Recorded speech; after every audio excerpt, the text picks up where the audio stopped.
पारंपरिक सण पोळ्याला सामाजिक आंदोलनाची जोड देत किसान ब्रिगेडने थिलोरी येथे अनोख्या पद्धतीने कर्जमुक्ती पोळा साजरा केला।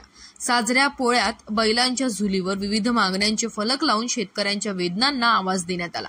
शेतकऱ्यांचे प्रश्न केवळ चर्चेपुरते मर्यादित न राहता त्यावर ठोस उपाययोजना व्हाव्यात या उद्देशाने आयोजित या आंदोलनात्मक पोळ्याला शेतकऱ्यांचा मोठा प्रतिसाद लाभला।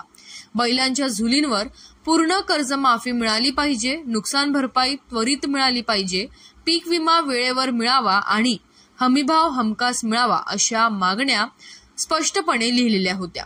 या प्रसंगी किसान ब्रिगेडच्या कार्यकर्त्यांनी सांगितले की सरकारने शेतकऱ्यांच्या मागण्यांकडे वेळोवेळी दुर्लक्ष केल्यामुळे आंदोलनाची ही भूमिका घ्यावी लागत आहे।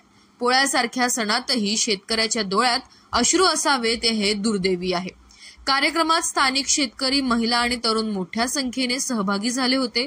पारंपरिक वेशभूषेत आणि ढोलताशांच्या गजरात निघालेल्या मिरवणुकीने गावात एक वेगळीच जागृती निर्माण केली।